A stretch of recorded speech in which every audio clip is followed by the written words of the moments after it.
Muito bem, vamos reiniciar a sessão do período da tarde, dia 17 de junho de 2020, da primeira turma ordinária da quarta Câmara da primeira sessão.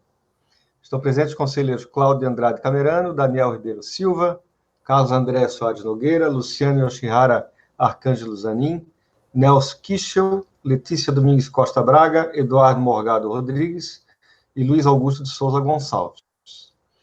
Passemos ao item 66 da pauta, conselheira Letícia, numeral 80, participações. Com a palavra, conselheira.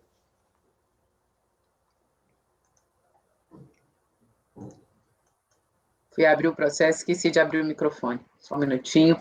Numeral 80 é Santos Brasil. Ok? Mudou de nome? Mudou de nome. Santos Brasil, processo 10.880.67.6439.2009.40.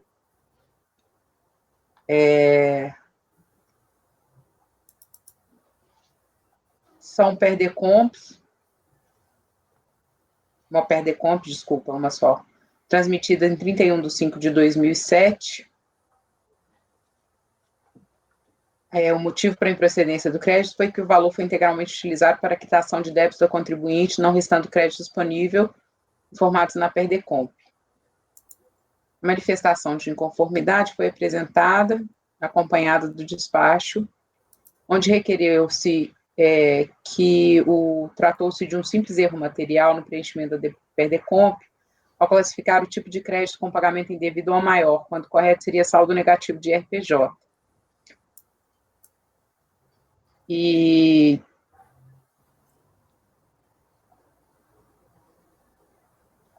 a delegacia não aceitou,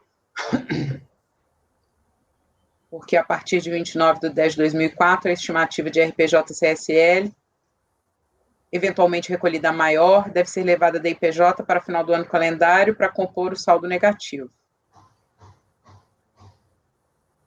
Inconformada com a decisão, recorreu o contribuinte, alegando em síntese a indicação errônea do crédito como sendo pagamento indevido e não crédito de saldo negativo, não deveria ser motivo suficiente para o indeferimento do seu pleito. Aqui aquele voto que a gente já conhece, que isso não seria suficiente, reproduz, inclusive, uma ementa de um voto do conselheiro Carlos André, e eu estou dando provimento parcial para que sejam os autos devolvidos, para que seja procedido novo julgamento analisando os créditos requeridos.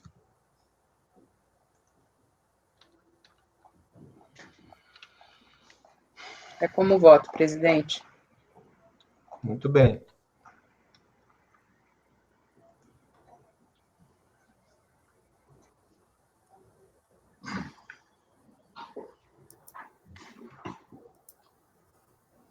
Doutor Camerano.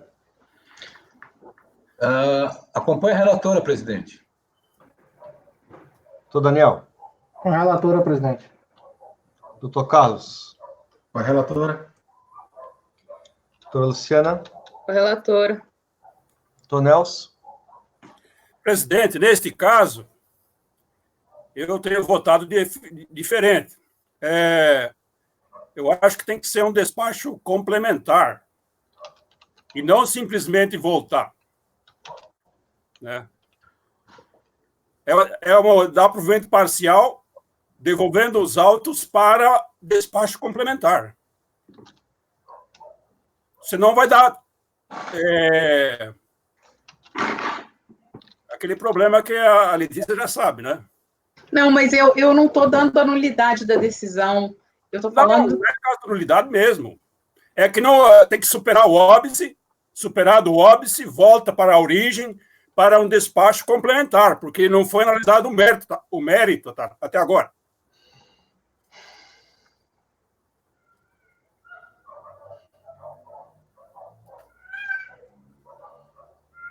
Aí que tá, não é um despacho complementar. Vai voltar para a Eu também acho que não.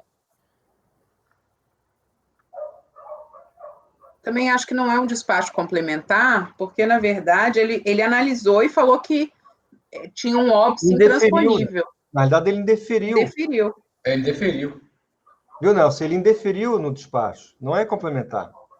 Complementar seria se ele tivesse que reconhecer um direito creditório a mais. Na realidade, ele não reconheceu o direito creditório. E a DRJ fez o quê?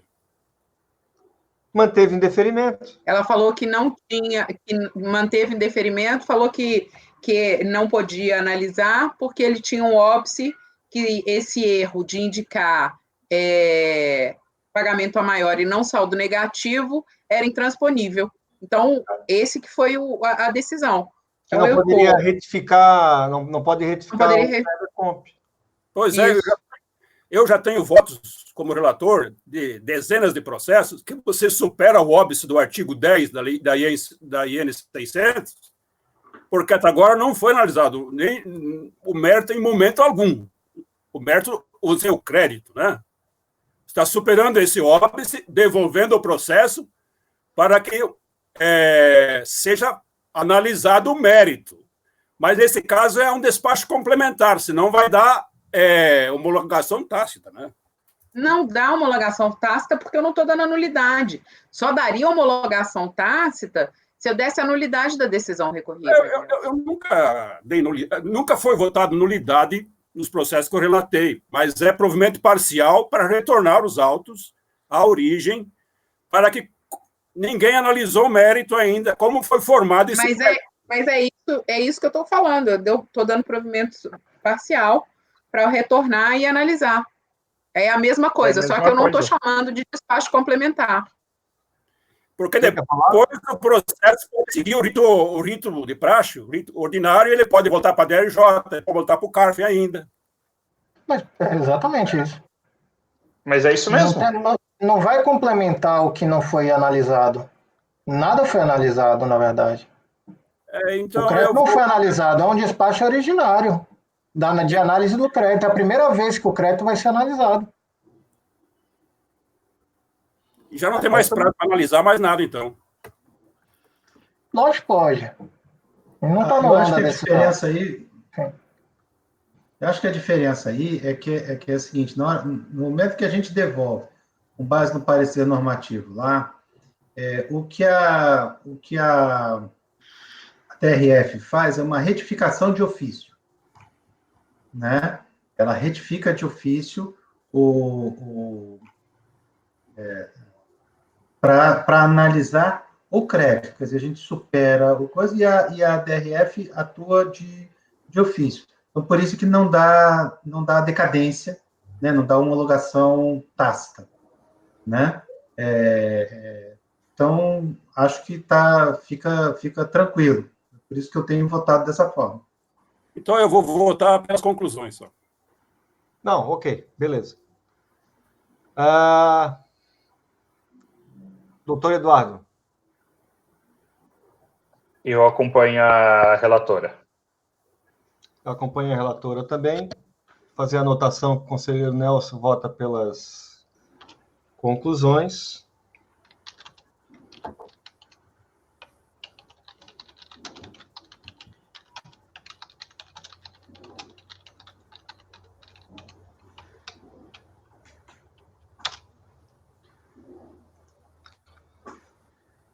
Então, por unanimidade de votos, vamos lá. Dar parcial provimento ao recurso.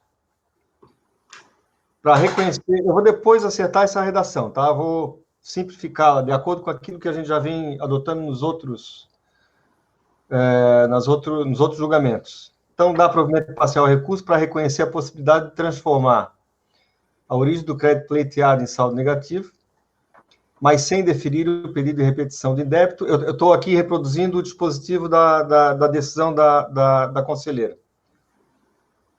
Com o consequente retorno dos autos da jurisdição da contribuinte para verificação da liquidez e certeza do crédito pretendido nos termos do parecer cosito número 8, 2014. O conselheiro Nelson votou pelas conclusões. Tá ok? Depois eu acerto essa redação aqui.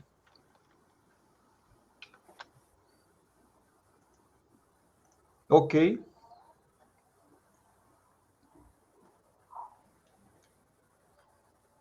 Item 73. Conselheira Letícia também, numeral 80. Santos Brasil também. Processo número 10.880, 67, 6451, 2009, 54. Perdecomp também, transmitido em 23 de 9 de 2008, de valor original de 440 mil. O crédito decorreria de pagamento indevido ou maior, por meio de DARF do período de operação de 31 de 3 de 2003. O motivo para a improcedência foi que este valor foi integralmente utilizado para a compensação dos débitos informados no Perdecomp. Enquadramento legal sobre os artigos 165 e 170 do CTN. Pleiteia a reconsideração do despacho decisório, porque o crédito não pode ser vinculado a outro processo, tendo visto que o mesmo está amparado por depósito judicial. Não há como imputar multa de mora e juros, porque efetuou a compensação no trimestre posterior. O julgamento da delegacia julgou que a estimativa recolhida maior deve ser lançada no final do ano calendário. A DECOMP constitui confissão de dívida e instrumento hábil de suficiente para exigentes de tributos, a questão da multa e juros, porque foi feito o pagamento a destempo, e que não existe denúncia espontânea. Basicamente, nesses autos, presidente, já passando ao voto, a contribuinte simplesmente repetiu a manifestação de inconformidade no recurso. Então, eu estou invocando o artigo 57, parágrafo 3º, reproduzindo a decisão da delegacia de origem, que indeferiu o pedido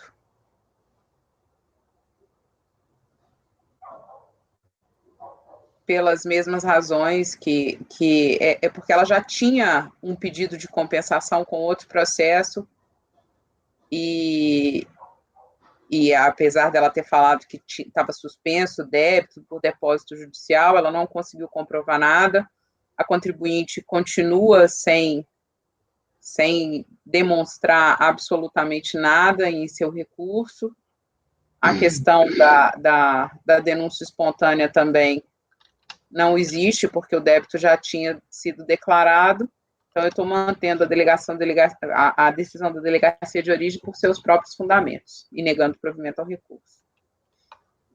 Muito bem. Alguém tem alguma dúvida? Doutor Camerano, seu voto. Aqui, doutora Letícia, que tem estimativa também nessa DECOMP? Pagamento maior para estimativa? Doutor Camerano, não lembro mais. É só a questão da multa? Porque aqui no voto... Não lembro mais se tem estimativa ou... Sinceramente, esse aqui eu fiz lá no início. Eu teria que olhar nos autos. O voto da DRJ, ele está citando aqui a questão da estimativa, eu não sei se realmente está no DECOMP, são só as multas, não sei. Porque aqui no voto ela está falando... No relatório no despacho decisório, na verdade, ele fala que estimativa mensal, pagamento maior de estimativa. E depois parece que tem a questão da multa também, né?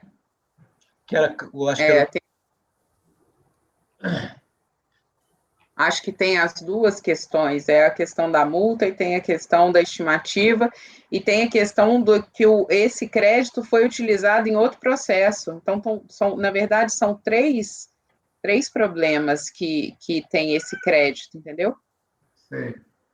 E a contribuinte, ela não comprovou absolutamente nada, ela fica alegando desde o início sem fazer qualquer manifestação, porque se fosse só o óbice da IN, é óbvio que a gente reconsideraria, né? Porque nós já tem, inclusive, súmula desse conselho que fala ao contrário, né? Súmula 84, salvo engano, mas a questão do óbice não é só essa, né? É também a falta do crédito, porque foi compensado em outro processo, a multa e juros, que deveria ser aplicada, então tem tudo isso.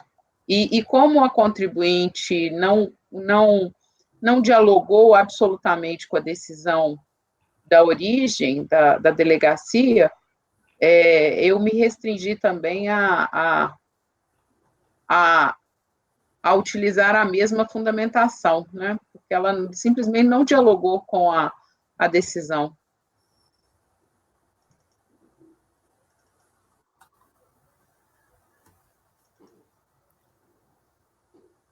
O que estava alegando aqui no início, na manifestação, é que esse crédito ele não poderia ser utilizado para a compensação no outro PERDECOMP, porque o débito discutido no outro estava depositado em juízo, entendeu?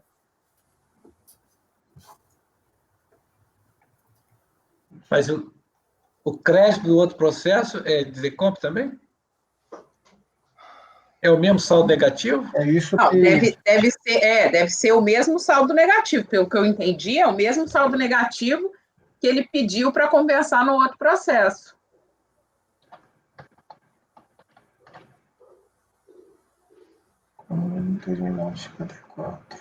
Vinculado ao processo. Tá, o processo está com o nome Santos ou está o outro, Letícia? Numeral 80, ambos. Ah, mas a numeral 80, né? Ele diz ali no início, né, doutora Letícia, ali que o crédito foi totalmente, o motivo para a improcedência do crédito foi que este valor foi integralmente utilizado para a quitação de débito do contribuinte, não restando crédito disponível. Então, esse crédito aqui acho que foi utilizado no outro processo, então, né? Por isso que eles estão alegando aqui, né? Porque não tem mais crédito, isso. Exato, e a questão da estimativa, ele colocou... En passant, praticamente, não é a fundamentação. Independentemente disso, a estimativa não pode ser apurada, deve ser entendida assim, eu creio. Uhum. Né? Ele fala que só que foi disso que foi usado no outro, aí ele alega que, na verdade, o débito do outro estava garantido em depósito judicial.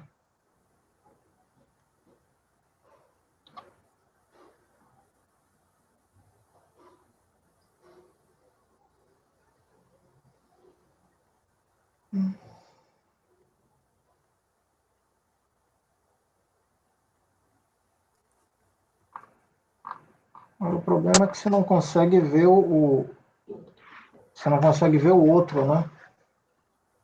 Porque não tem muito sentido. Como é que ele fez um PERDECOMP e diz que o débito que está lá está vinculado a um depósito judicial, a não ser que o crédito fosse diferente, sobrasse o débito e tivesse sido feita alguma compensação de ofício.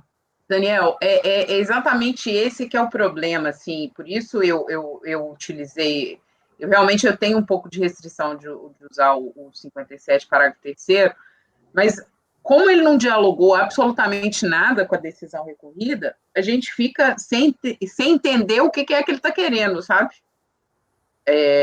Sem entender por que ele acha que ele tem razão, porque ele simplesmente repete. Vamos ver aqui.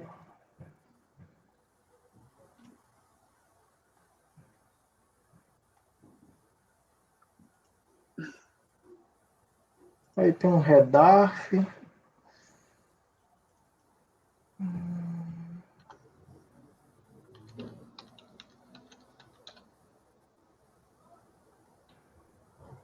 Aí ele junta uma ação declaratória aí, mas a ação declaratória em si não quer dizer nada, né? Tinha que juntar uma certidão, que o valor está integralmente garantido, e mesmo assim, eu tenho minhas dúvidas, porque eu acho que se você tem uma decomp de um valor que você está discutindo judicialmente, você deposita esse valor, na verdade, você vai primeiro no administrativo, na PERDECOMP, se você perdeu o processo, para depois você ir no judicial. Do judicial, depois você vai pedir, inclusive, o levantamento, né? Entendi. Concorda, Daniel? Eu só estou tentando entender esse bolo aqui. Deixa eu ver uma coisa aqui. 8,6. Que ele realmente não explicou, não está explicando agora. Onde é que no despacho tá, utilização do pagamento no 0862? Não, deve ter sido isso. Olha só, o 0862 não é PERDECOMP, certo? A própria DRJ fala isso. Vem aqui, ó,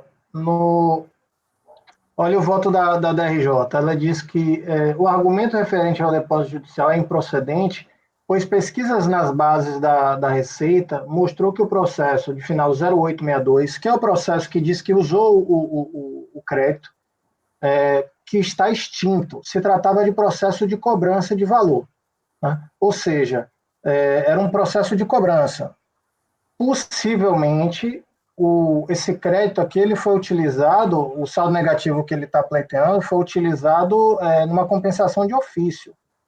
Entendi, a compensação de ofício. E aí ele está dizendo que, na verdade, esse débito estava garantido por depósito judicial. Esse que é o imbróglio. Portanto, não poderia puxar o crédito do saldo negativo, entendeu? Esse que é o imbróglio aí. 81, 80, deixa eu ver aqui. O problema é que as cópias aqui que ele se refere ao processo judicial, própria DRJ, páginas 81 a 84, tá? É uma cópia que não dá para ler nada, está completamente ilegível.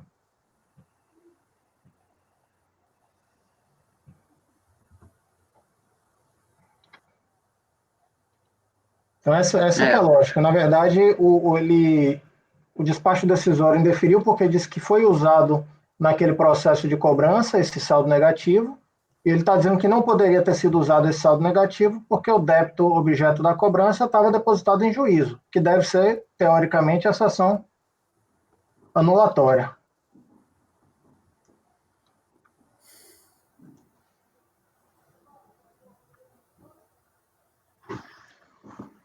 A ação anulatória está onde, Letícia?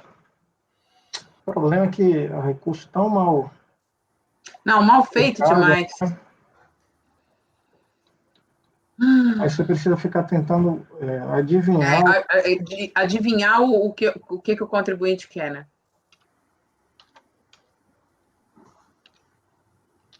Vocês são muito bonzinhos. É tudo pela busca da justiça fiscal, presidente. Muito bonzinho. Cópia tal, diante... A cópia está nas folhas 117, Daniel. Da ação, medida cautelar e nominada. Pela ação de inexistência de débito.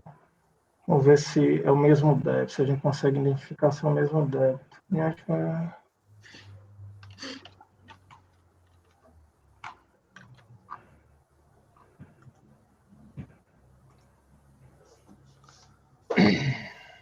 E alega decadência.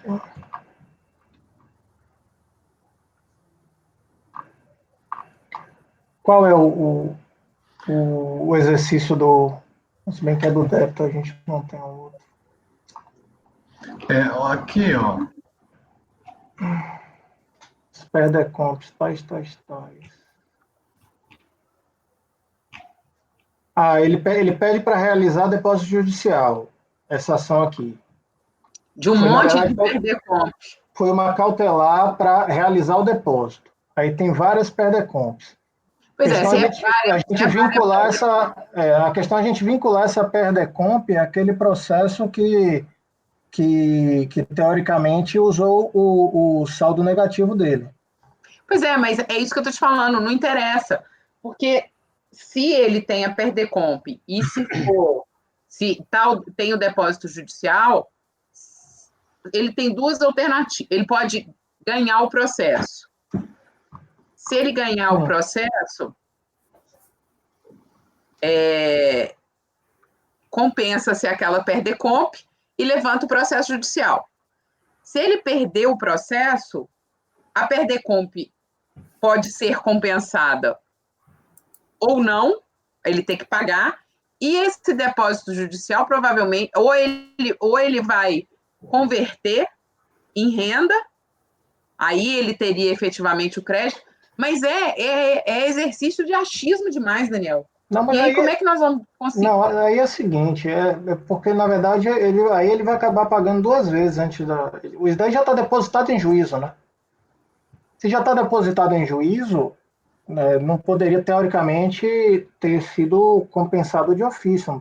Poderia ter utilizado o saldo negativo para aquele processo de cobrança. Agora, a questão é essa dificuldade da vinculação, né? Ele diz que está nesse processo, são vários PERDECOMPs.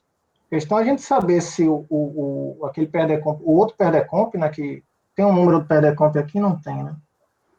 0862, o do outro processo. Não, mas o do processo 0862 que gerou essa compensação não tem.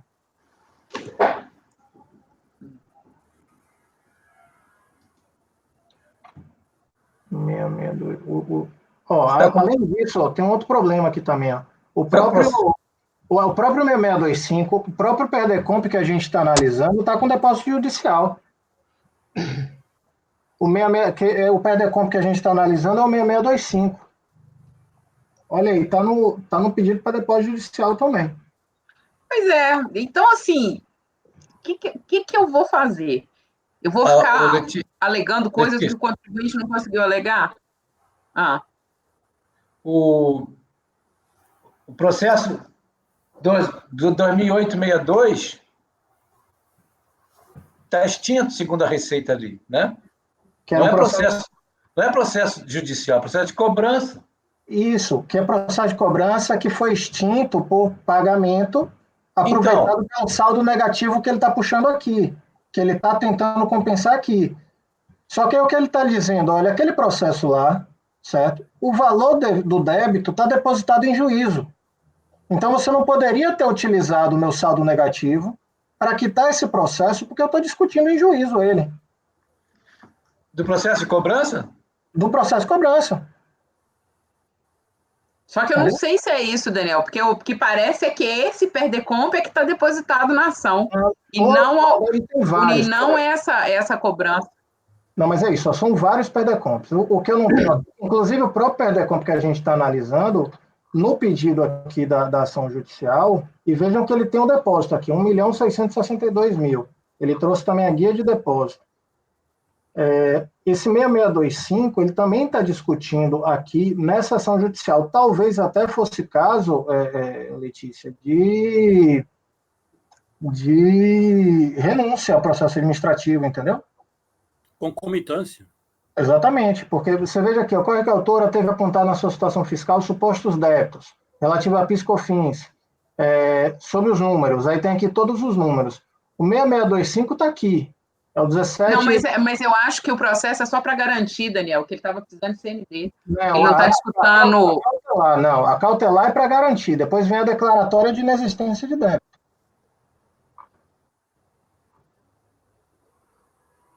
O Daniel, vinculado àquele processo, esse crédito aqui, que é estimativa, né, de contribuição social, né, esse crédito estaria vinculado ao processo de cobrança.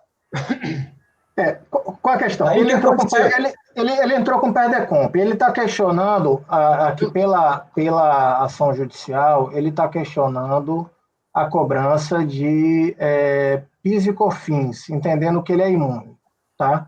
Ponto. Aí ele fez um PERDECOMP, dizendo que por conta que não deveria pagar aquilo dali, portanto, teria um saldo negativo aí. O do que ele pagou geraria um saldo negativo.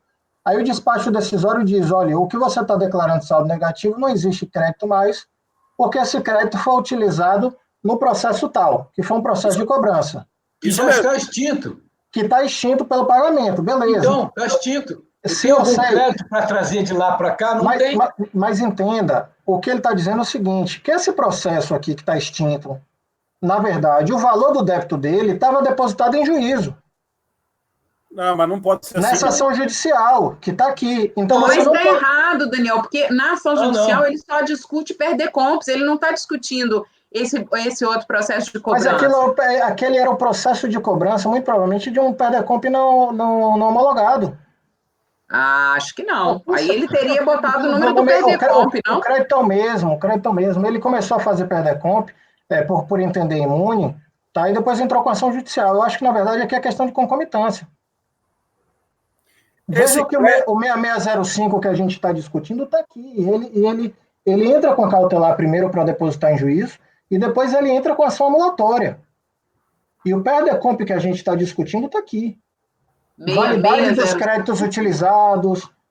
E veja o pedido dele. Depois de cumpridos formalizados, requer que seja julgado procedente a apresentação, sendo declarado controle difuso de inexistência dos débitos apontados pela ré, decorrente de 5 despachos decisórios, conforme cópia, relativa a PIS, COFINS e exportação dos exercícios 99 e 2000, e ele cita o número aí de todos os processos, que não reconhecem a imunidade constitucional, e cita também o 6625, que é o que a gente está analisando. Ele levou para o judiciário aqui, a gente não tem mais nada para analisar. É verdade. Daqui é concomitância.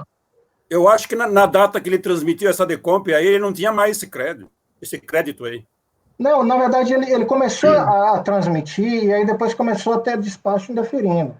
Ele está discutindo aqui imunidade de PIS, COFINS e exportação, provavelmente. E estava tentando utilizar esse crédito, não sei como. Ô Daniel, e aí, negócio... Porque não tem isso alegado em lugar nenhum, mas eu tendo a concordar com você, que seria concomitante. Mas ele trouxe anulatória, não? Então, ele está dizendo, Sim, ele fala da questão do posse. Mas essa anulatória, será que eu não precisava ver se tem citação, se foi efetivamente, se essa anulatória efetivamente existe? Sei. Tem protocolo, ele juntou a cópia do protocolo.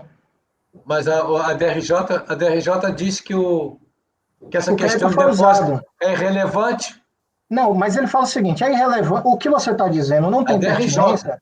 Sim, a DRJ está dizendo, o que você está dizendo não tem pertinência, porque, na verdade, o processo que você está dizendo que é uma PERDECOMP é um processo de cobrança que está extinto, ponto. Ela não entra, ela não analisa porque está extinto.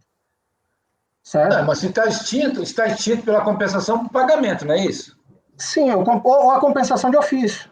Que pode ser qualquer débito, não esse, é um outro débito. Exatamente, mas o que não eu estou é trazendo... esse débito aqui, que nem esse débito aqui, não tem esse depósito débito. judicial sobre esse débito aqui também não, né? Tem depósito judicial também. Sobre esse débito aqui. Também tem, é isso que eu estou dizendo.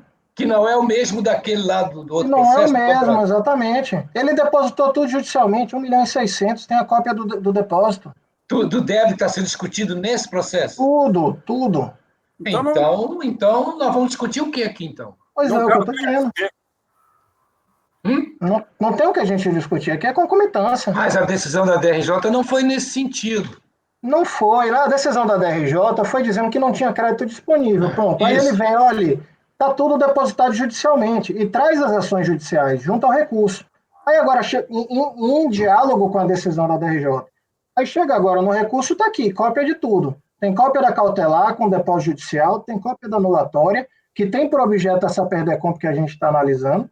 Ou seja, ele está pedindo a desconstituição desse débito aqui. Como é que a gente vai analisar alguma coisa aqui?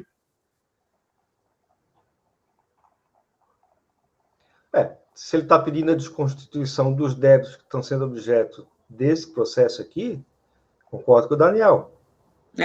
Se é isso mesmo que ele está pedindo na ação judicial, mas existe isso nos autos? Eu não vi. Eu também não vi. Existe, a partir das folhas, ele tem o recurso voluntário, que vai até a folha... Tá, mas a decisão judicial trata especificamente dessa PERDECOMP aqui? A ação judicial. A anulatória, eu vou conferir o número, peraí. Mas parece que sim. Aí o recurso dele vai até a folha 116, aí a partir das folhas 117, ele junta a medida cautelar e depois a ordinária. Exato. Agora, essa ação, teoricamente, ela é anterior, ela é de 2008, à própria decisão judicial. É uma lambança, realmente, a interposição da medida judicial. É uma lambança total. Decisão judicial? Decisão não, a medida judicial. Qual medida? A ação dele. A ação cautelar e a anulatória. Declaratória de inexistência de débito. E o débito, objeto dessa ação anulatória, foram os débitos confessados nessa PERDECOMP. tem 1, 2, 3, 4, 5, 6, 7, 8, 9, 10, 11, 12, 13 perdecompes aqui nessa... Não, eu sei. Mas dentre esse rol de perdecompes está incluída essa perdecomp, que nós estamos tratando aqui. Deixa eu conferir o número. 17309 Exatamente. 4402 390. Pode tá aqui. A 17309 44028 230908, de final 6625. Isso daí está na anulatória. Está na anulatória. Concordo. Concomitância. Depositado judicialmente, não tem o que a gente discutir aqui, não. Então eu altero para concomitância. Todos concordam? Doutor Camerano, voto. Então vai ser pela concomitância, então. Isso, pela concomitância, Ok. pelo não conhecimento do recurso. Acompanho. Doutor Daniel. Acompanha, presidente. Doutor Carlos. Acompanho. Doutora Luciana. Acompanho, presidente. Doutor Nelson. Nelson, o microfone está desligado, Nelson. Presidente, eu acompanho não conhecendo do recurso por concomitância. Ok. Doutor Eduardo. Igualmente, também acompanho. Então, por unanimidade de votos, não conhecer do recurso voluntário nos termos do voto da relatora. O presidente, só um minuto. Esse é o repetitivo? Deixe-me ver. Não. E aí? Não. Ah, tá. O repetitivo é só o de baixo. Porque senão teria que olhar um por um, mas ok. Então tá. Peraí. Esse é o paradigma, o item 73. 73 é o paradigma relativo ao lote que tem um processo. Ah, não, tem vários processos. Os dois são paradigmas. O problema é a gente saber se os outros estão inseridos aqui, né? Pois é. E aí complicou tudo. Aí não tem como, tá? O setor não faz essa verificação na hora de adaptar esse caso de volta? Nesse caso, vai passar em Albis, ok? O recurso, eu acho até que, eventualmente, ele fez esse recurso aí, porque o recurso não fala nada, ele fala de uma forma... Isso daí, inclusive, para a Receita, isso daí está resolvido, porque ele tá buscando o crédito de exportação, o reconhecimento de uma imunidade. E o débito todo está depositado em juízo. Então, se perder a ação, já está tudo depositado em juízo. Inclusive, esses perdecompos aí já perderam objeto, inclusive. Todo débito já está depositado em juízo, vai converter em renda e acabou, entendeu? Se não reconhecer a imunidade dele. A própria unidade local já poderia até ter resolvido esse problema. Podia. Entende? Mas, enfim. Chegou aqui, veio aqui, ficou aqui, nós julgamos aqui. Tá bom? Fechou? Fechou. Item 78, RTA, conselheiro Carlos André.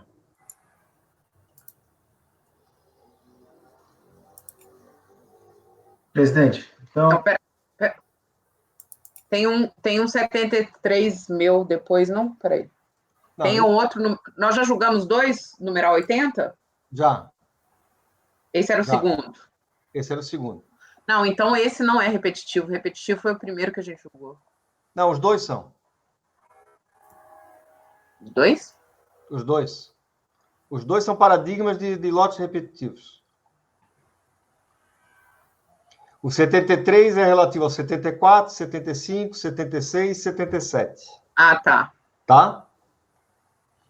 E Ok. o 66 é relativo ao 67, 68, 69, 70, 71, 72. Pois é, mas tem o 73. Foi o que nós julgamos agora. Que não é repetitivo. É paradigma de repetitivo. É sim. Ele tá por último, mas ele... Ah, é os de baixo, são os de baixo. Desculpa. Vi. Ok. Tá bom. Doutor Carlos André, RTA. Bom, então vamos lá. São dois processos de da RTA. Esse primeiro é um repetitivo de mais um, né? Então, ele está de forma sintética. Então, a questão aqui é PRDCOMP, pagamento indevido à maior estimativa mensal de IRPJ, código 5993. Né?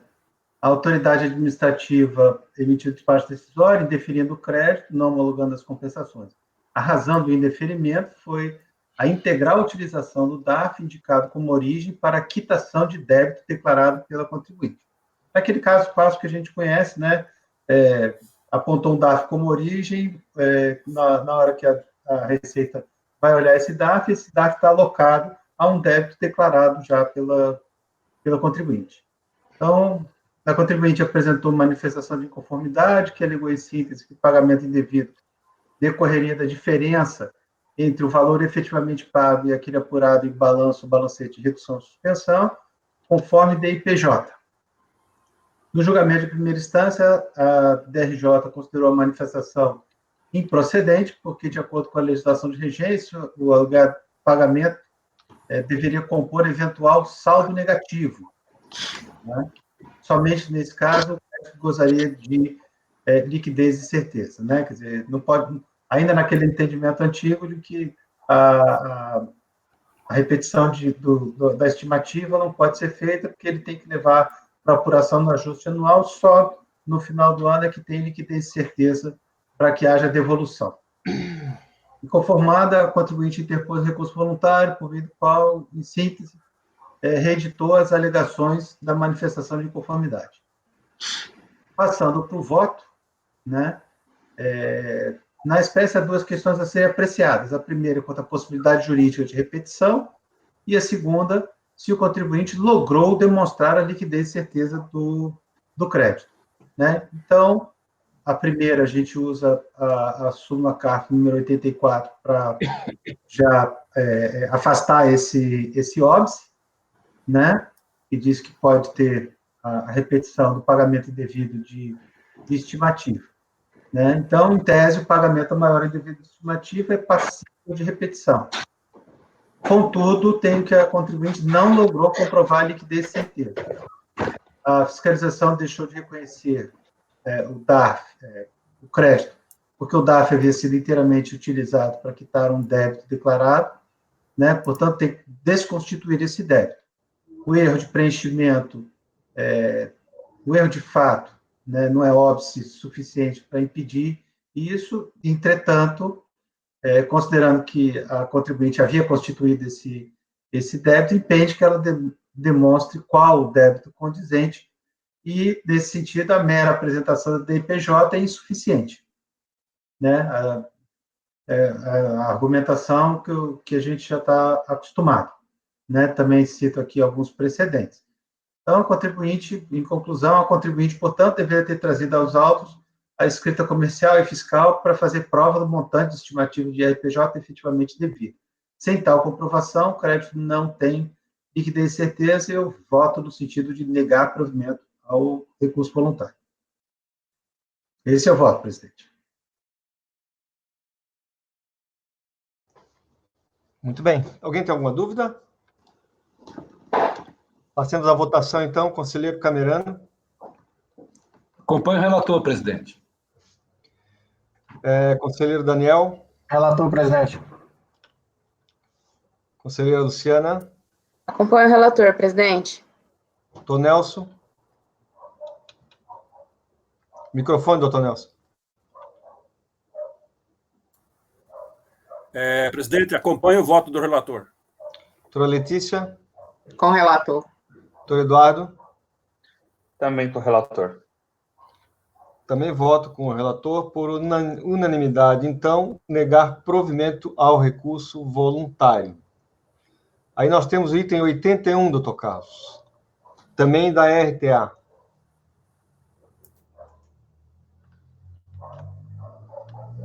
Doutor Carlos, o microfone?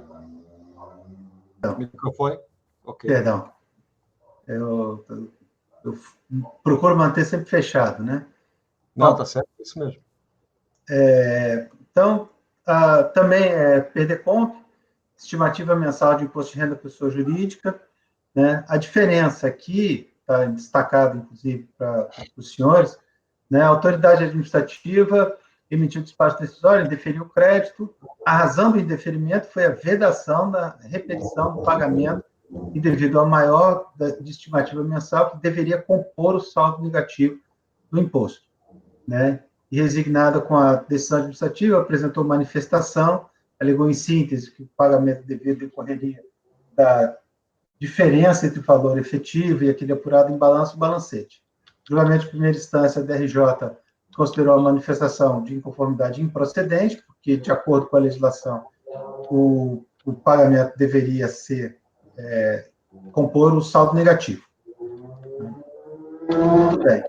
Indo para o voto, né? Então, aqui, a controvérsia acerca da possibilidade jurídica de configuração do indébito, está lá, já foi resolvida com base na súmula CARF 84, que eu acabei de citar, né? Portanto, o pagamento a maior indevido é passível de repetição.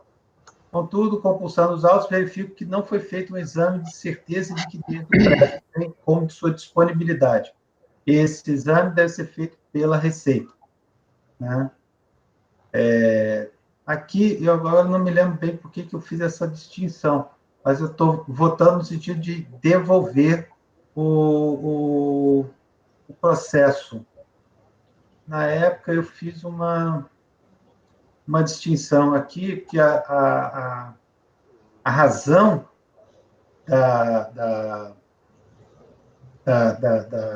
do indeferimento, no primeiro, foi que o crédito tinha sido inteiramente utilizado, ou seja, a DRF olhou o crédito e disse, olha, ele foi todo usado, né? E aí, ele falou, não, mas tem a retificação e eu não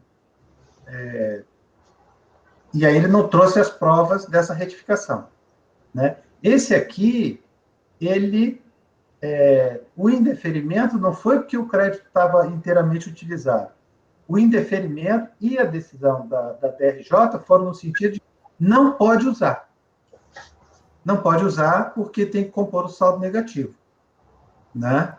Então, nem a DRF, nem a DRJ olharam o crédito para dizer, olha, ele foi inteiramente utilizado, ele tem, não tem, né? Não houve esse exame inicial que no outro houve, né?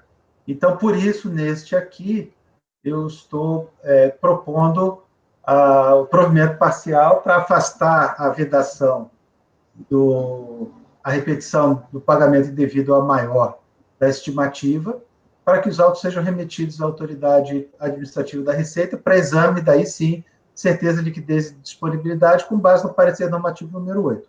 Essa é a diferença que eu fiz em relação ao anterior. Que o anterior houve esse exame e disse, não, esse crédito não existe porque ele já foi utilizado. Entendi. Alguma dúvida, gente? Doutor Camerano? Presidente, porque aqui diga também eu acho que é o seguinte, é o mesmo caso daquele processo da Letícia, ele está superando o artigo 10 da IN 600, né? Você pode restituir estimativa, né? Aqui não está dizendo que ele utilizou como saldo negativo, né? Então, é provimento parcial. Bom, quando chegar a minha vez, eu voto. Mas seria aquele caso de provimento parcial para superar o óbice e um despacho complementar, né? Tá, ok.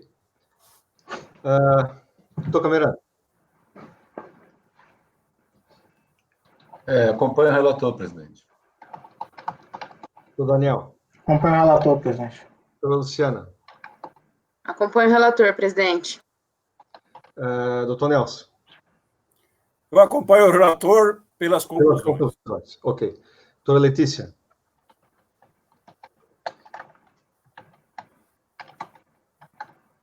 Escutou com o relator? Não. Não. Com o relator. Ok. Doutor Eduardo. O relator também. Voto com o relator.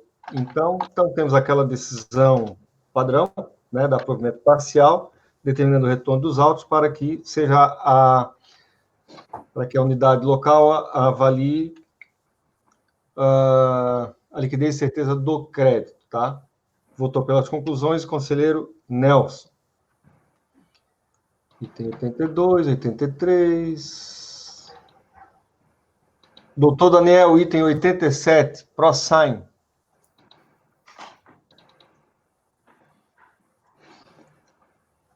Pessoal, vocês vão ver aí na pasta que eu tenho 2 arquivos, tem 2 votos aí, um mais detalhado, que eu cito os números, e o genérico, por se tratar de repetitivo, de paradigma. Vamos abrir aí o mais completo, que aí fica mais fácil.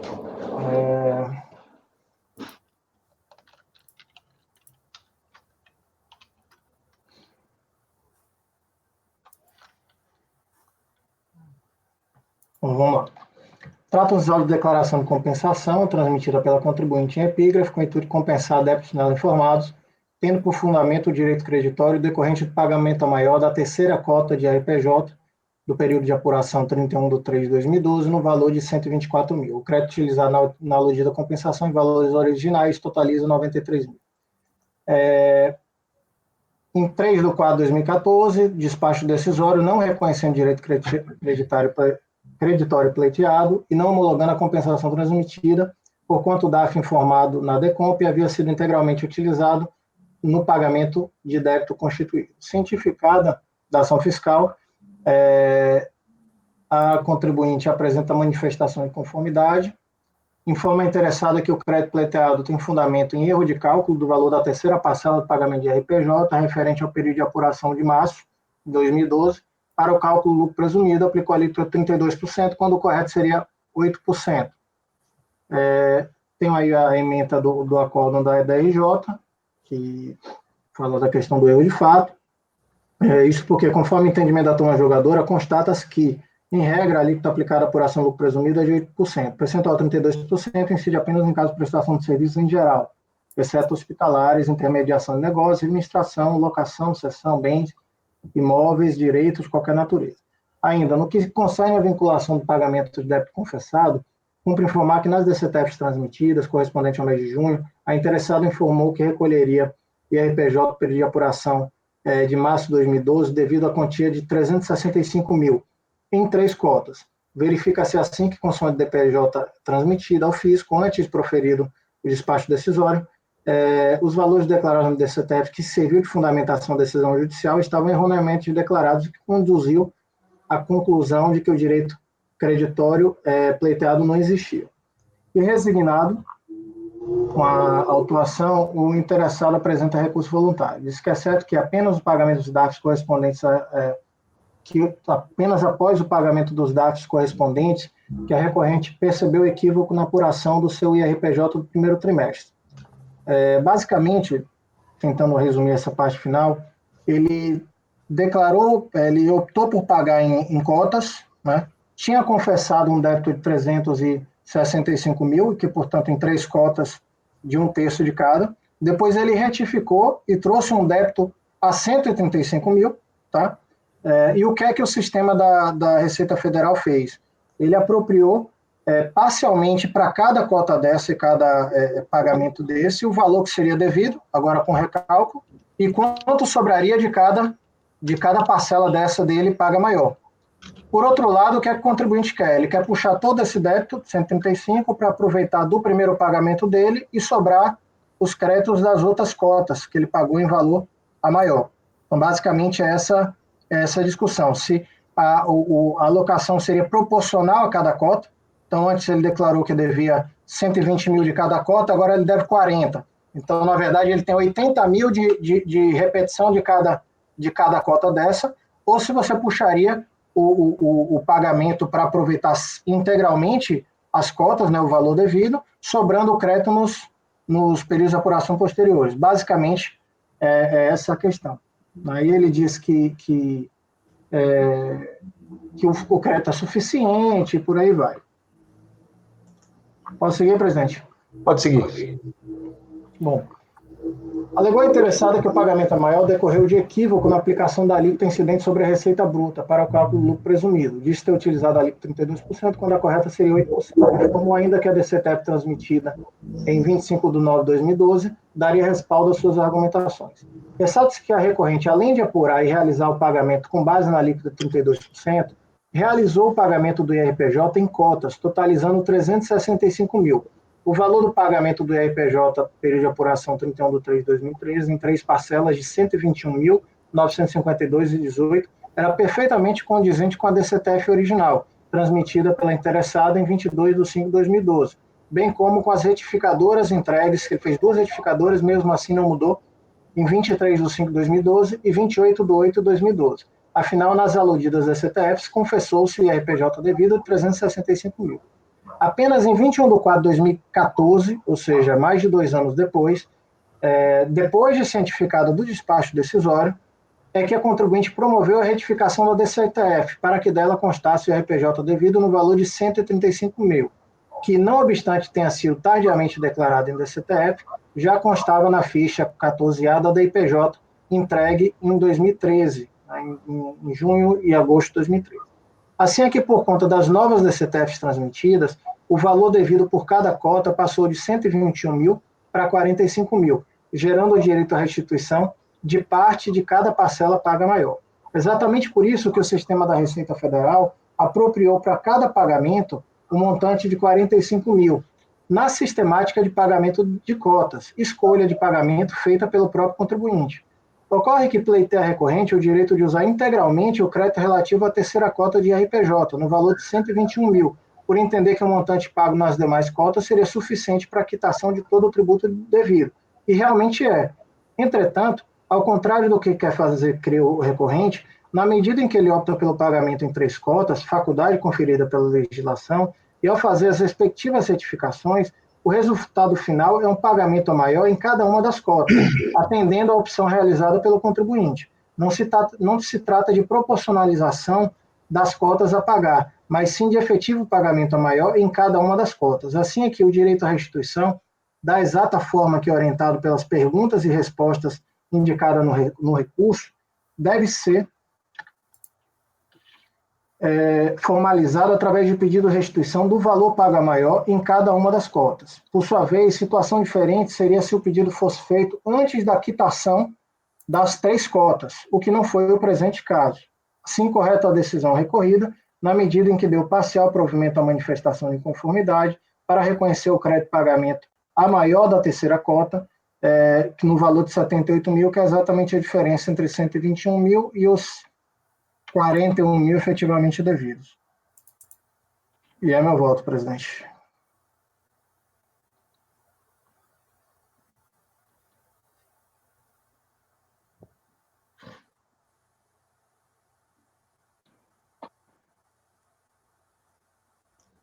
Doutor Camerano. Perfeito voto, senhor presidente. Acompanho o relator. Doutor Carlos.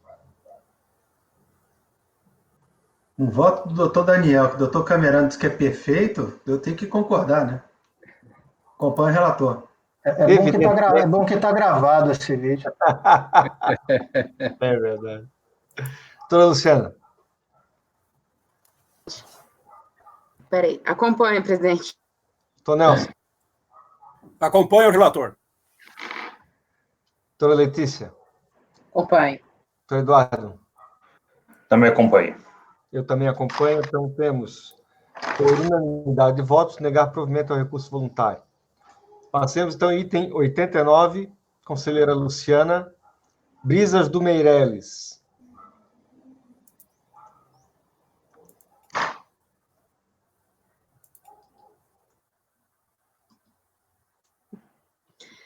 Esse é um processo que tem por objeto declaração de compensação, através da qual a interessada compensou débitos de multa por atraso de entrega de DCTF com suposto crédito de pagamento indevido ou a maior de imposto de renda da pessoa jurídica referente ao quarto trimestre de 2012, no valor original de R$ 99.245,53, na data de transmissão decorrente de DARF de R$ 127.027,10, arrecadada em 31 de janeiro de 2013, Conforme informado, o contribuinte utilizou a parcela do crédito de R$ 427,64 na compensação declarada, restando um saldo de R$ 98.817,89. No caso aqui, presidente, a princípio houve despacho decisório, indeferindo a compensação sob argumento de inexistência de comprovação do crédito, né, decorrente de pagamento indevido ao maior conforme pleiteado pelo contribuinte. Da forma como alguns processos que a gente já debateu aqui, né, houve o apontamento pela DRJ dos elementos de prova que ele deveria trazer aos autos. Esses elementos foram trazidos em recursos voluntários, podem ver lá que no recurso voluntário ele anexou razão, anexou as declarações, anexou a documentação contábil, para demonstrar a efetividade desse crédito por ele pretendido. Aqui, no caso, eu havia feito um pedido de diligência, né, justamente para aclarar essa situação, já que o crédito que ele pretende compensar é decorrente de recolhimento a maior de imposto de renda pessoa jurídica, né, aí, assim, consideradas principalmente a argumentação do Camerano, numa votação anterior, no sentido de que não nos caberia aqui, nesse momento, fazer a recomposição da contabilidade dele para saber se esse prejuízo havia sido efetivo ou não, mas considerando os elementos probatórios que ele trouxe, né, em sede de voluntário, seguindo até em coerência com os demais votos aí que a gente fez nesse sentido, eu estou baixando os autos em diligência justamente para que ele possa, dados os elementos probatórios que ele anexou no voluntário, para que esses elementos sejam confrontados e seja aferida a efetiva existência desse crédito. Ele é um repetitivo, aí no caso que eu teria que adequar em relação aos valores, né, que eu deixei aqui só por enquanto, para tornar mais evidente para os senhores. Tá ok. Doutor Camerano.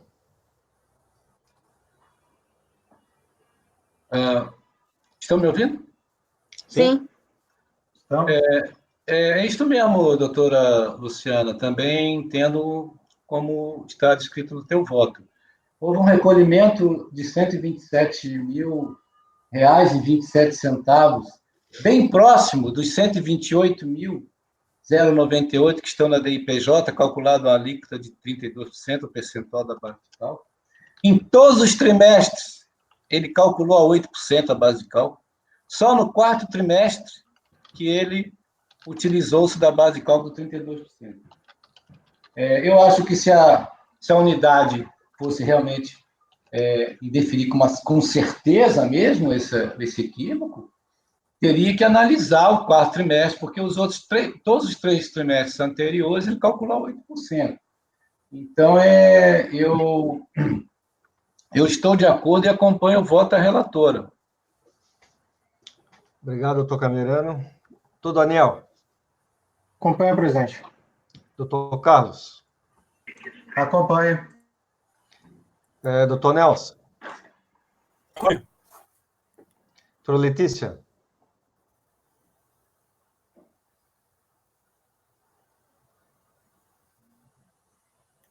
Acompanhe. Ok. Doutor Eduardo.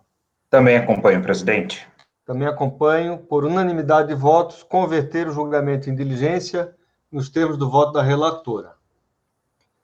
Passemos, pois, ao item 93, Drogaria São Paulo, conselheira Letícia.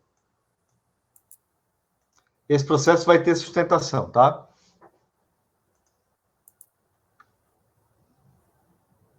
Ok. É o processo final 2013-21, né, presidente? Exato.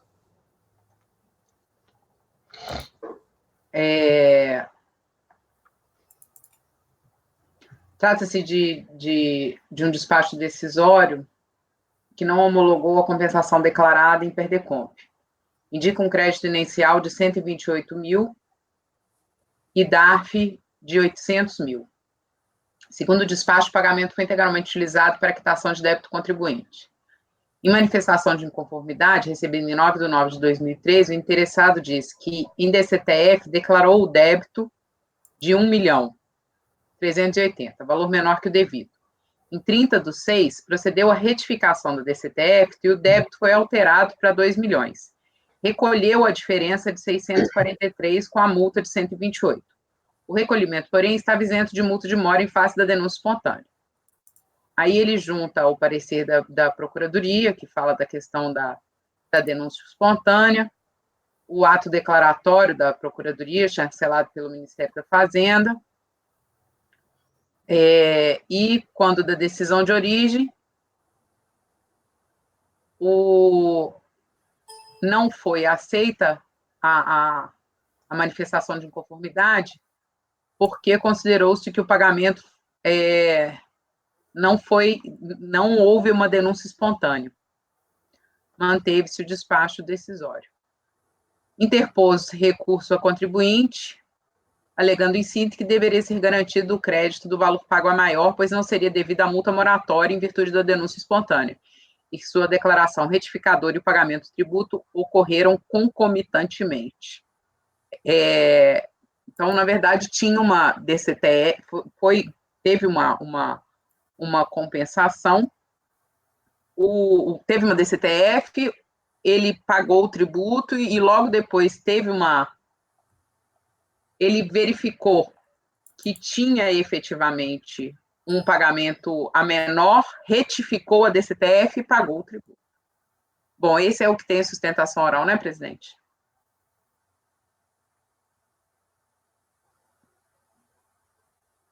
Está mudo, presidente. O presidente está mudo, é verdade. Não mais. Eu vou passar, então, o vídeo da sustentação oral para vocês assistirem, tá? Só um minuto. Ok.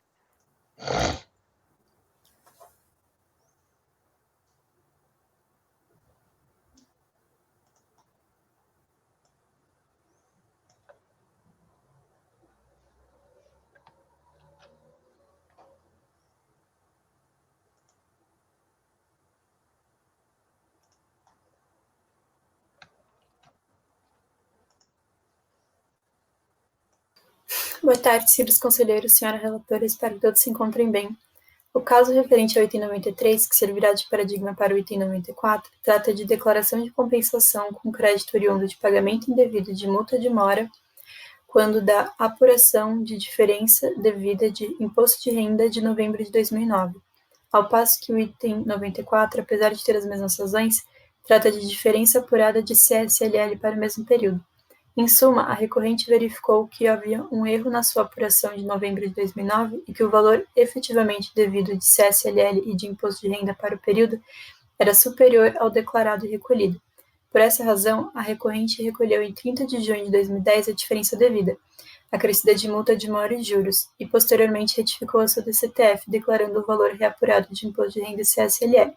Todavia, após o recolhimento, a recorrente verificou que não só foi realizado sem prévia fiscalização da Receita Federal, como também o valor reapurado foi recolhido e declarado de maneira concomitante, ensejando a caracterização de denúncia espontânea.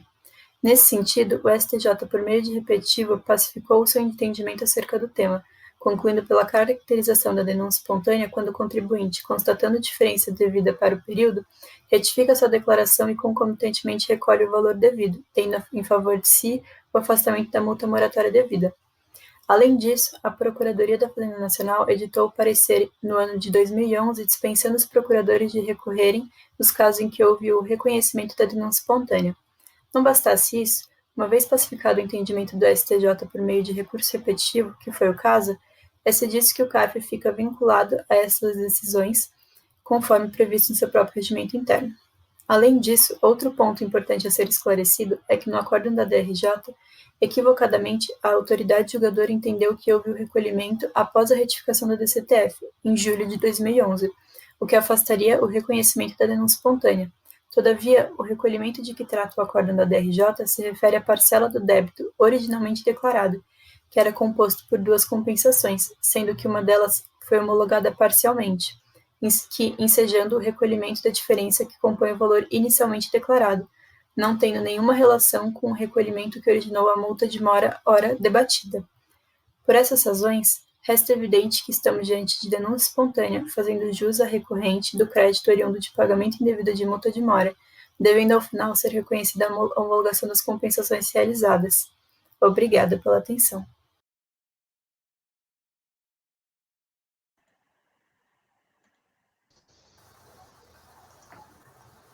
Muito bem. Espero que todos tenham ouvido perfeitamente. Sim, presidente. Alto e claro. Sim, presidente. Doutora Letícia, então, vamos ao voto. Pois bem, presidente. O voto eu estou repetindo basicamente o que falou a advogada em sua sustentação com relação ao repetitivo.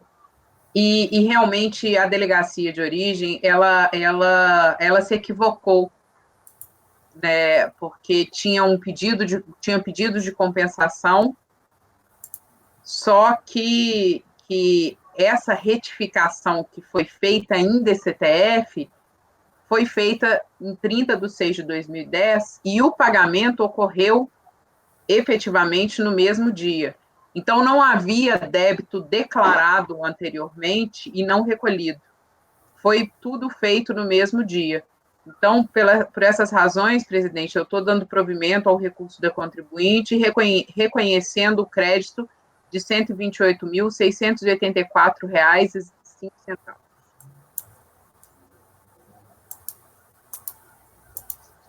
Ok, está aberta a discussão. É repetitivo também, né?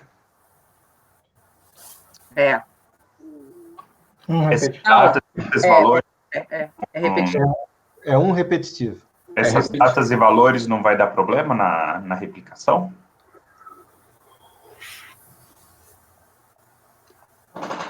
A retificação foi na mesma, né? É o IRPJ e CSL do mesmo período. Então, a retificação e o recolhimento foi na mesma data. O pagamento foi em 29 de julho de 2011? Não. O pagamento foi em 30/6/2010. O que foi em 29 de julho de 2011? Compensação?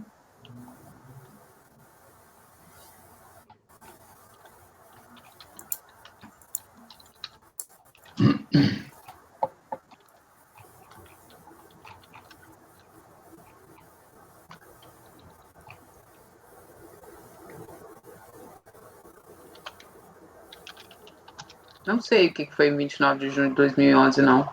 30... Onde o senhor viu essa data? No terceiro parágrafo do final ali, da última página. Do meu voto? Isso. Está lá, o pagamento referido pela delegacia de origem, qual seja em 29/7/2011, guarda relação com o débito originalmente declarado na DCTF de 22/1/2010, e não com a DCTF retificadora transmitida em 30/6/2010. O pagamento referido guarda relação com o débito. Eu tenho que abrir o recurso, realmente, porque é confuso, Camerano. Conselheiro, eu só consegui entender quando eu abri o recurso. No recurso tem uma linha do tempo. Tanto que eu estou me referindo aí no meu voto da confusão que foi feita pela delegacia de origem, exatamente porque é bem confuso. Eu só consegui entender no recurso voluntário que eu vou abrir aqui, 2013-21. Esses vários processos do mesmo contribuinte deixam a gente também um pouco confusa, né? Só um minuto, está abrindo. Pelo que eu entendi, doutora, está escutando? Estou.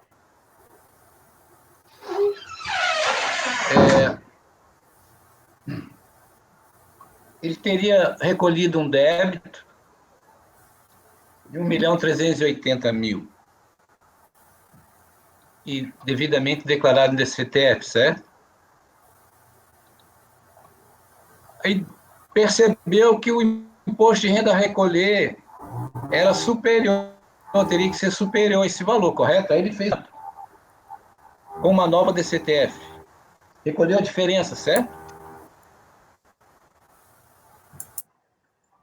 Ele recolheu essa diferença com a multa de mora, não é isso? Em DCTF de 22 de janeiro, declarou...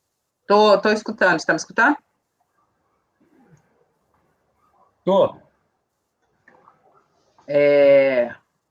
Indica um então, crédito... Então, eu estou na dúvida, é o recolhimento. Não estou conseguindo abrir o processo, Camerano. Não, aí que tá, Camerano. Ele recolheu com multa. E aqui é o PERDECOMP. Ele está tentando utilizar o crédito dessa multa que ele pagou indevidamente. Ele acha que é indevidamente, porque o débito foi recolhido em atraso. Não, porque certo? ele retificou, certo? E recolheu na mesma data. É isso que eu quero saber, a minha dúvida é essa. Foi 30 de junho. Eu entendi assim, ele recolheu um valor e percebeu que teria que recolher um valor maior. Sim. Aí ele foi lá... Retificou e recolheu, com multa, inclusive. E recolheu a diferença. Só que quando ele recolheu essa diferença, o débito já estava vencido. É assim que eu entendi. Aí ele recolheu com a multa de mora. Não, mas ele primeiro, o que acontece? Tem dois valores devidos. Tem esse 128 e teria... Peraí. Ele fez dois recolhimentos.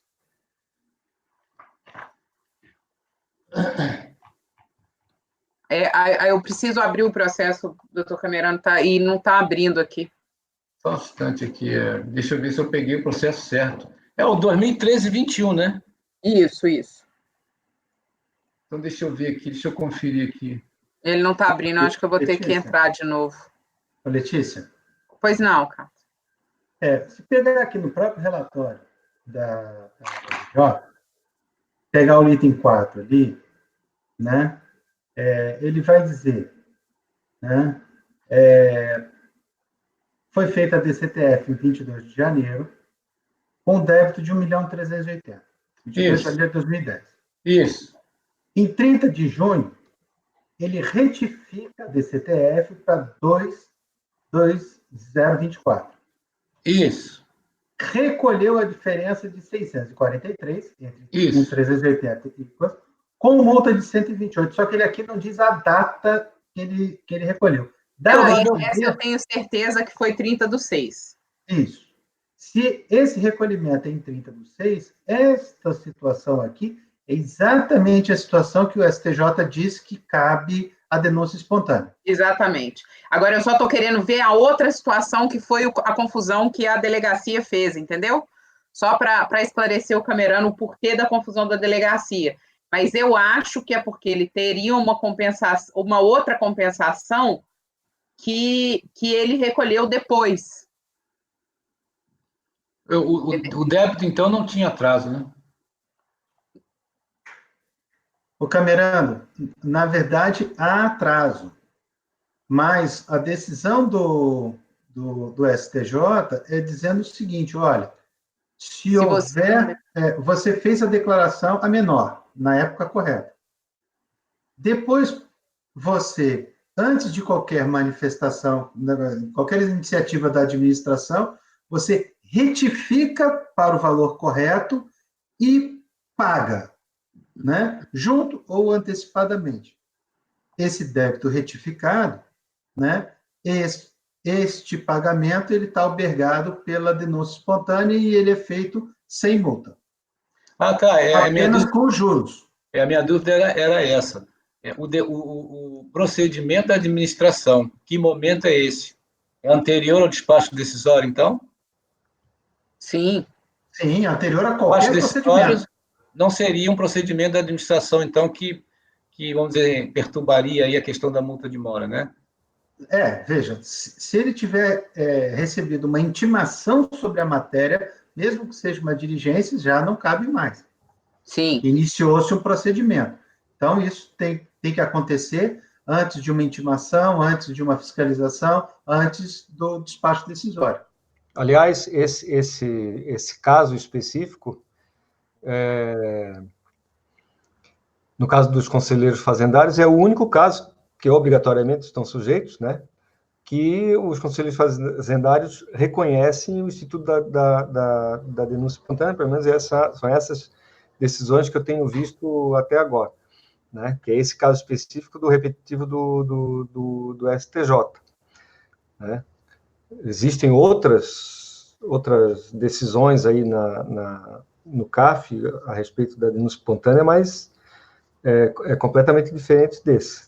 Sim. Né? E sempre por maioria, né? Mas é o único caso, como o caso André falou, e eu também concordo com ele, em que seria cabível a denúncia espontânea, é esse aí. Ele retifica a declaração e, concomitantemente, paga a diferença, antes de qualquer procedimento. Sim, sim. Da administração, antes do despacho decisório, né? É lógico, senão não teria nem lógica. Então ele teria que recolher antes e retificar depois. Não tem sentido. Só um minutinho que eu consegui abrir aqui o processo. É que em 22 de janeiro, a empresa efetuou a entrega de DCTF e efetuou o pagamento por meio de 2 compensações. É porque tem uma compensação junto, tá, Camerano? Sim. Tem uma compensação de 22 de janeiro, de 1.380.000. Uhum. Só que ele viu que o pagamento, em 30/6/2010, que ele tinha feito o pagamento a menor. Isso. E não era, que a declaração a menor, que não era 1.380.000, era 2 milhões e alguma coisa. Aí ele efetuou o pagamento de 643.420 com a multa, ok? Aí, posteriormente a isso, que foi em 13/6/2011, ele recebeu um despacho decisório falando que não tinha sido homologado aquela compensação feita de 1.380.000, porque estava faltando o valor de 811.000. E aí ele pagou. E aí, o que a delegacia fez a confusão? Como esse crédito, esses valores, eles tinham sido declarados em 22 de janeiro, ele estava considerando que o valor pago em 13/6 era o mesmo valor, só que são valores diferentes, entendeu? A retificação de DCTF foi em junho, e o pagamento em junho, e é essa multa que ele está requerendo, que não tem nada a ver com esse pedido da compensação. Quer dizer, tem tudo a ver, porque, na verdade, estava ali dentro também no bojo. Mas é outro valor, é um saldo remanescente que ele não tinha pago. Entendeu? É por isso que foi feita a confusão, inclusive pela delegacia. Ela não tinha entendido. E eu também, quando eu li a decisão, eu também não tinha entendido. Eu só consegui entender com a linha do tempo. O que ele está pedindo aqui é a multa que ele pagou em 30 de junho, que não seria devida. Isso. Eu sei, mas então eu me equivoquei na data, porque eu entendi que o pagamento foi lá em julho de 2011, depois do despacho. Mas teve um pagamento em 2011. Aí já é uma situação diferente. Isso já é considerado um procedimento da administração. Isso. Sim. E foi exatamente isso que a delegacia achou que tinha acontecido, que ele tinha pago depois. Mas não é esse crédito do 811.000 que ele pagou em junho. É o crédito do 643 que ele pagou em 2010, e não em 2011. Entendeu? Ah, bom. Esses 800, na verdade, esses 811 ele pagou para confirmar a compensação do débito original de 1.380.000, que não foi homologada totalmente. Exatamente. Então, o que a gente está trabalhando é em cima da diferença de 1.380.000 para 2 milhões, aproximadamente, que é o que ele entendeu devido. Que ele retificou e recolheu a diferença, só que recolheu com multa. E aí ele está pleiteando... Ele recolheu com multa. 634 mil reais? 643. Quando ele deveria ter recolhido... E esse 800 é referente a quê? Bom, o 800 ele fez a primeira compensação. A primeira da DCTF, ele declarou 1.300.000. Isso. Certo, Letícia? Aí, desse 1.300.000, Ele fez 330 mil, compensação, tá? duas compensações, uma de 300 mil, outra de 1 milhão, certo? Ponto. Em junho de 2010, ele retificou e falou, olha, eu não devia 1.380.000, eu devia mais. 2 milhões e 100. Olha a diferença, ponto. No Com mesmo dia. multa. Só que ele recolheu com multa, quando Então. não deveria aplicar multa, ponto. Quando que ele recolheu os 30 de 6 de 2010. 2010, antes do Isso. despacho. Só que é o seguinte, aí teve o despacho decisório foi da compensação de 1 milhão, que era lá da DCTF original, não tem nada a ver com esse pagamento que ele fez em 30 de junho. Então, assim, essa compensação que ele declarou lá em 22 de janeiro de 2010 foi parcialmente homologada, dizendo, ó, faltou 811 mil. Aí ele foi lá e recolheu os 811 mil. Isso que ele recolheu em julho não tem nada a ver com a retificação que ele fez em junho, entendeu? Na verdade, é da DCTF original ainda. Camerano, eu vou... Deixa eu ver se eu...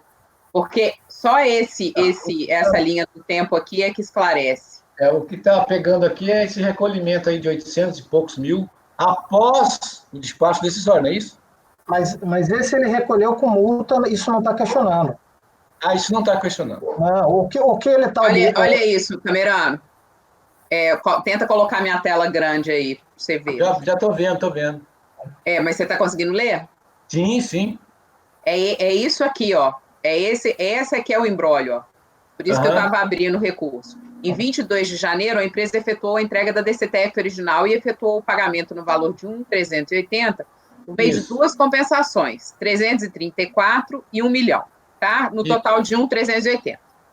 Quando foi em 30 de 6 de 2010, ele espontaneamente, sem que tivesse qualquer despacho decisório, verificou que ele não deveria recolher 1.380. E recolher mais. Mais, 2 e alguma coisa. Isso. Aí ele recolheu 643. Dentro desses 643, ele recolheu 128 de multa. Isso. E é essa multa que ele está pedindo de volta.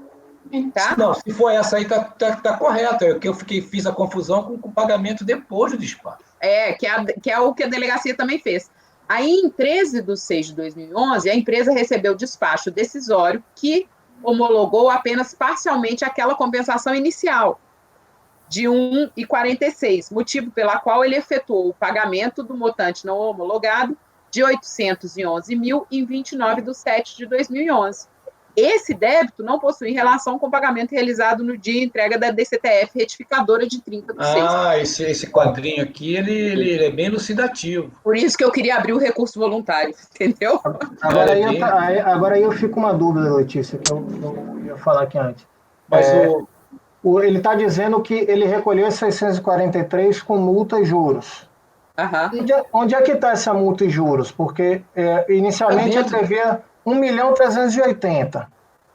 Agora ele declarou dever 2.024.000. A diferença disso dá 643. O 643 é a diferença do... Não, ele não tem a multa aí dentro, não. É isso que eu estou dizendo. Esse 643 não tem multa. Não, ele tem mais um valor agregado a ele aí. Peraí, deixa eu ver aqui, ó. Tem que olhar o DARF. Ele recolheu 800, 607,84. Não é o somatório? Não. Peraí.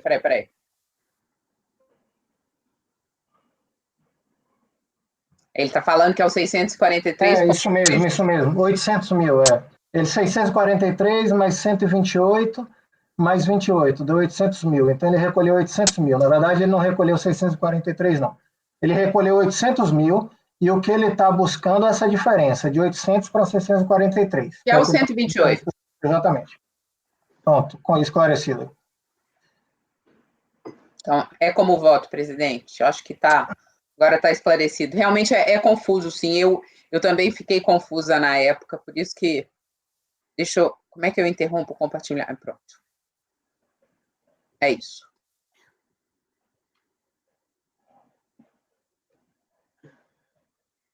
Presidente mudo.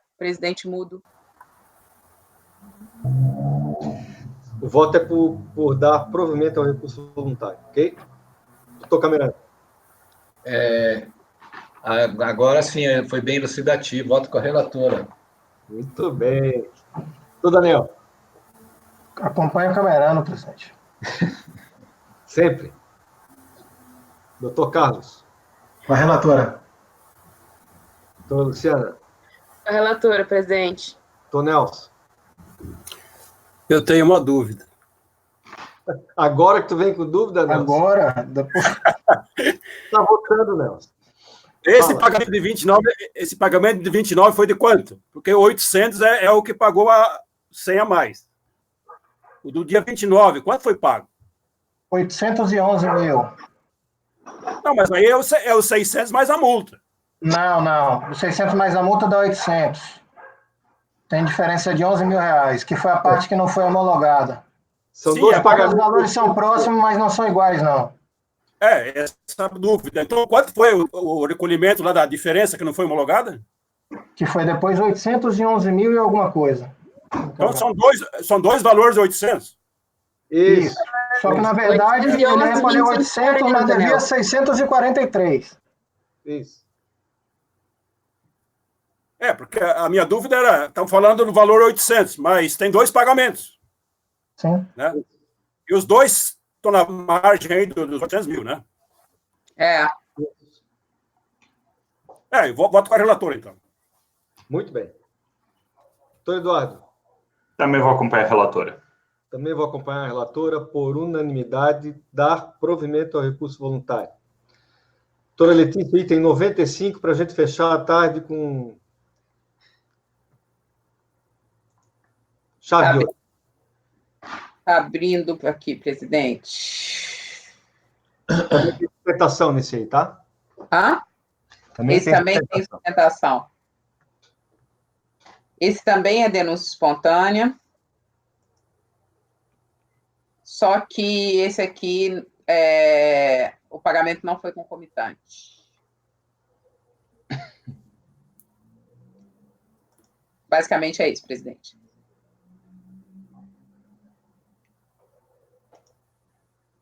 E você está dando voto por? Não, mas não tem sustentação? Tem sustentação. É verdade. Esse é o 2009-34? 2009-34. Só um momentinho, vou botar a sustentação, tá?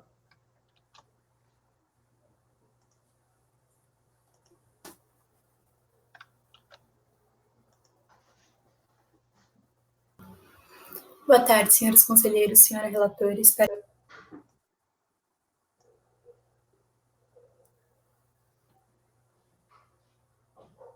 compensação com crédito oriundo de pagamento indevido de multa de mora em razão da ocorrência de denúncia espontânea quando do recolhimento extemporâneo de imposto de renda de julho de 2004. Ao passo que os demais itens, apesar de terem as mesmas razões, têm como base o recolhimento extemporâneo de imposto de renda CSLL entre os meses de julho e agosto de 2004. Em suma, a recorrente verificou que por um equívoco não havia apurado e recolhido os valores de imposto de renda e CSLL dos meses de julho e agosto de 2004. Por essa razão, a recorrente recolheu em 29 de outubro de 2004 os valores apurados, acrescidos de multa de mora e juros, e somente em 12 de novembro de 2004 transmitiu sua DCTF do terceiro trimestre de 2004, declarando os valores originalmente apurados. Todavia, após o recolhimento, a recorrente verificou que o procedimento não só foi realizado sem prévia fiscalização da Receita Federal, como também o valor apurado foi recolhido antes de ser declarado às autoridades fiscais. Nesse sentido, o STJ, por meio de repetitivo, pacificou seu entendimento acerca do tema, concluindo pela caracterização da denúncia espontânea quando o contribuinte, constatando a diferença devida para o período, retifica sua declaração e, concomitantemente, recolhe a diferença, tendo em favor de si o afastamento da multa moratória devida. Além disso, a Procuradoria da Fazenda Nacional editou o parecer no ano de 2011, dispensando os procuradores de recorrerem nos casos em que houve o reconhecimento da denúncia espontânea. Não bastasse isso, uma vez pacificado o entendimento do STJ por meio de recurso repetitivo, se diz que o CARF fica vinculado a este e deve então reproduzir seu entendimento em suas decisões, conforme previsto no artigo 62 de seu regimento interno. Por essas razões, uma vez constatado que estamos diante de denúncia espontânea, É evidente que a requerente faz jus ao crédito oriundo de pagamento indevido de multa de mora e as compensações realizadas com este crédito devem ser homologadas. Obrigada pela atenção. Tenha uma boa tarde.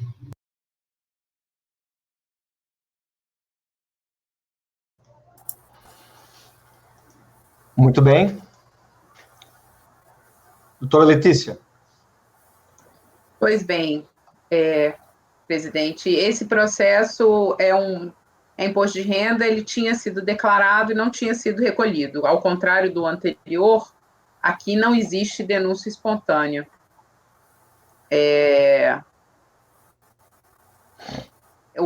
Foi pago após que o pagamento utilizado no decomprimento foi pago após o vencimento por meio de 2 DARFs, acrescido de juros e de multa, e que após o recolhimento a requerente se deu conta que tal exação, embora recolhida após o vencimento, ocorreu antes de qualquer procedimento de fiscalização, só que é tributo sujeito ao lançamento por homologação, né? Já tinha sido declarado o montante do débito. Então, nesse caso aqui, não existe denúncia espontânea. Então, eu estou negando provimento ao recurso, presidente. Muito bem. Doutor Camerano. Esse voto, sim, bem tranquilo. Acompanha a relatora. Doutor Daniel.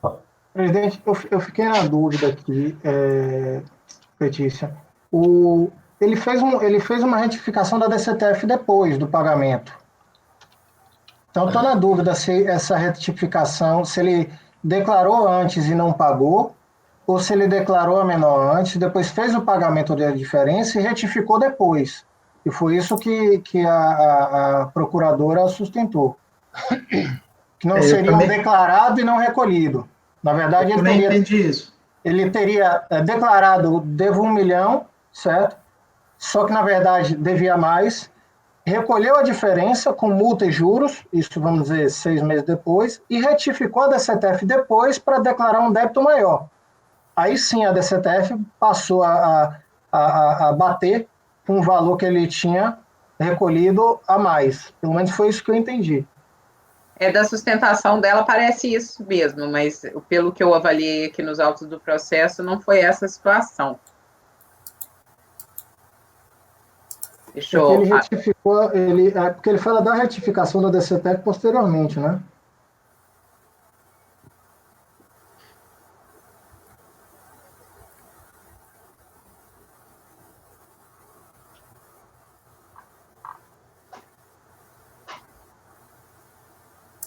Aqui, ó, em 31/7, a requerente, com base em balanço de redução, apurou o IRPJ a pagar de 999 mil. Ocorre que a requerente não recolheu o referido tributo na data de seu vencimento, recolhendo, porém, espontaneamente, por meio de 2 DARFs, um de 857 em 29/10/2004 e o outro em 29/7/2005. Mas ela confessou em DCTF o valor? Ela confessou em DCTF em 31/7/2004.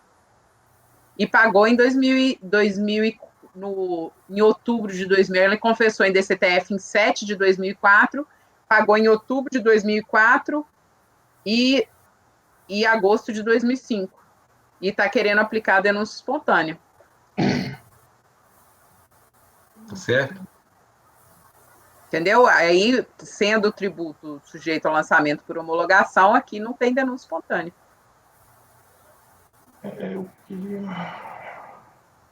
Recolhimento em atraso. Recolhimento em atraso.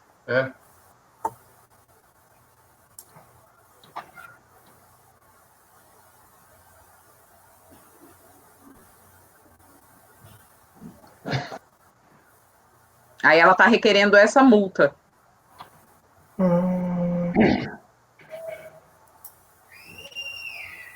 Até porque ela não fala que tem declaração posterior, não. Ela na sustentação ela fala que retificou posteriormente. Mas...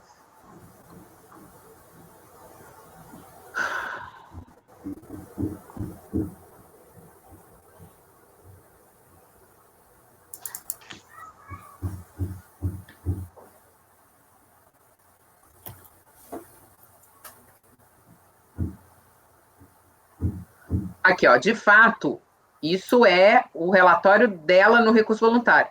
Constatando o inadimplemento do RPJ apurado em julho de 2004, a recorrente recolheu espontaneamente, em 29/10/2004, o valor de 857 e o valor de 176 em 2005. Ela declarou em julho de 2004, ela não teve retificação, não.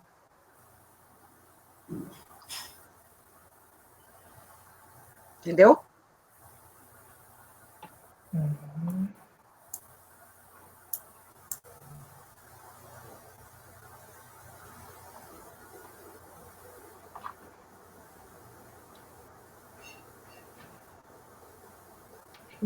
Só achar que é da CTF presente aqui.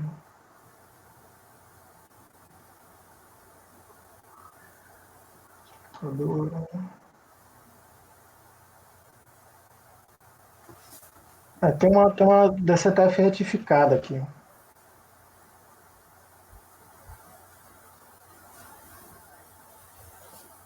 Entregue em 30/11/2009. Mas ela pagou em 2007?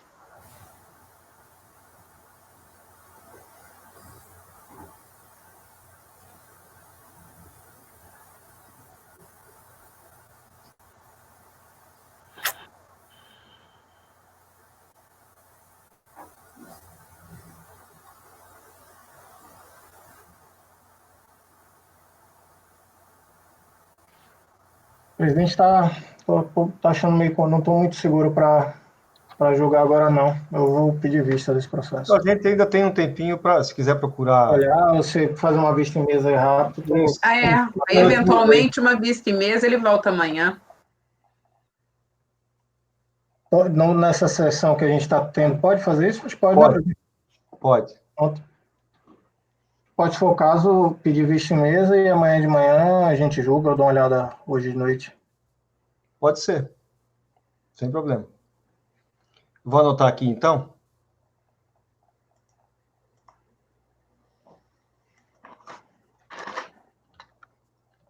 Porque eu achei aqui na documentação uma retificadora posterior, então estou na...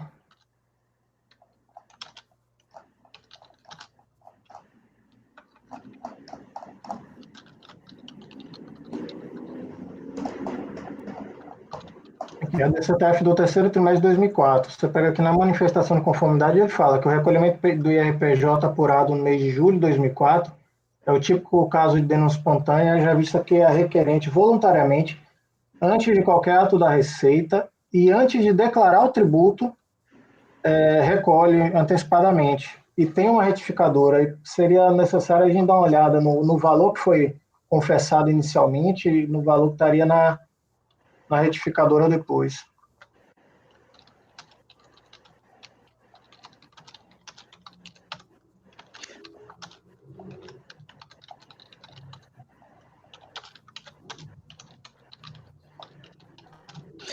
Daniel, você olha aqui na manifestação, ele mesmo está confessando que a requerente, com base no balanço redução, apurou o IRPJ a pagar de R$ 999.931. Ocorre que não recolheu... Mas o balanço de redução, Letícia, não necessariamente significa que ele confessou no DCTF. Entendeu? É o controle que ele faz para fim de recolhimento. Ele tem uma DCTF retificadora aqui do terceiro trimestre de 2004, que ele apresentou em 12 de... Cadê? Essa daqui é a retificada. A retificadora não, essa é a original. Aí tem a retificada depois. Que ele apresentou depois, entendeu? Retificada. Tem aqui o número da retificada, que ele apresentou em 30 de novembro de 2009. Aí nessa, ele declarou o IRPJ 2.295. Mas aí nem bate com o valor recolhido anteriormente. Aí o valor do débito 999, que ele disse que já tinha recolhido antes. Onde é que está essa DCTF no processo? Documento 5 da manifestação de conformidade, Carlos André. Aí ele traz a original e a retificadora. A original ele apresentou em 12 de novembro de 2004, ele apresentou um débito de RPJ de 1.669.000, tá? O débito aqui para pagar o valor do DAF 1.044.000. E aí, em 2011, ele apresenta um débito maior. Ele apresenta aqui um débito de 2.295.000.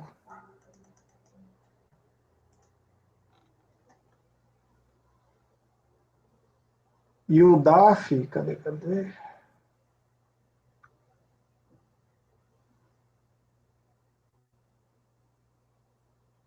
Aí tem que bater isso com o DAF, o que estava declarado antes e o que foi recolhido antes ou não, entendeu?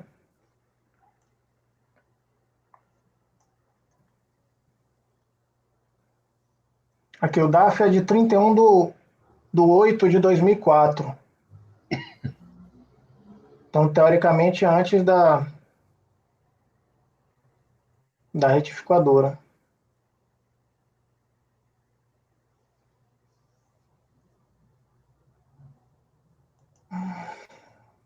Meio confuso aqui. O período que a gente está olhando, qual é? 7 de 2004. 7, né? É o terceiro trimestre de 2004.